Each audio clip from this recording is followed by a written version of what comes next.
just want to tell you that Charlie is just the sweetest thing in the whole wide world. Yeah! Now, what's he like for breakfast? Katie, yeesh. Do I have to, or? No, Katie's been awesome too, and Katie was another one that I found I had a lot in common with throughout doing the show. I mean, I have a lot in common with but especially Katie and Tyler. Like one of the first, I don't remember exactly what it was, but one of them said something, it was like the Saturday Night Live, and eventually we got to where it was the Chris Farley skit where it's, I love these fries. If you love them so much, why don't you marry them?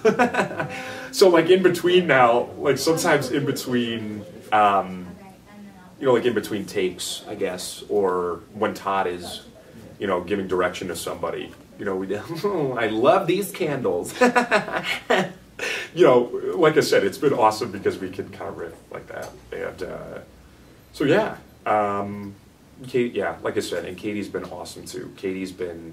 She's amazing. She's really, really talented. Katie is probably my best friend in the show. We're both theater majors, so we do a lot of stuff together. So it's nice to have, you know, it's good to have a good friend on stage with you, you know, you can lean on for support and whatnot.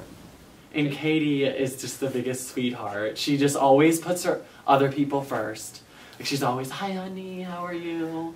So I'm always like, oh my gosh, like, I'm fine. So it's just, she's just a sweet, she's like really supportive. I just go to her if I'm like stressed. She's very supportive. And look at her. I mean, she is Betty. So I just like see her and I'm like, I am just in awe of her as well as a friend. She's so supportive and loving. So. My background in theater, I was an Irish dancer since I was a little one. And then eventually I started trying theater in high school. Well, I did a little in grade school, but I did some in high school and I kept going. And then eventually I decided that I wanted to continue it in college. And I love it. I absolutely love it. And I've found great success here. And I've been very, very fortunate for all the great opportunities that I've had. And I really hope to continue it in the future. My first production with Marquette was directed by Phyllis Ravel, and I was in A Year with Frog and Toad. And that was so much fun because it was a children's show, it was fun, it was kind of carefree, and it was great. I absolutely loved it, and I was a singing and dancing turtle, and I don't think there is any better way to start your Marquette career than to be a singing and dancing turtle, because why not, right?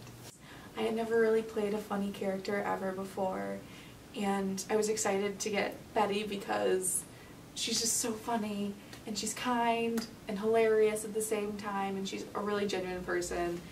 And she's a little bit of an older woman, and I really wanted to explore those character choices that would be needed to play Betty. And I was very excited just because of who she was and who she is and how I was going to play her. I watched movies with Southern dialects in it, and I definitely watched older women as they were walking for how they, just their body movements, how they would move. And I actually have a neighbor who, her name is Betty, and she has a Southern accent, and she's very kind, and she's very much like my character that I play in The Foreigner. So I watched her whenever I'd see her, and I tried to bring her life and how she acts to how I play Betty, because she's very kind, she's a Southern woman, and just being aware of what's around me and the Southern dialect. There's something awesome about getting that laugh from the audience, and that's, I mean, it's so amazing, and it's fun.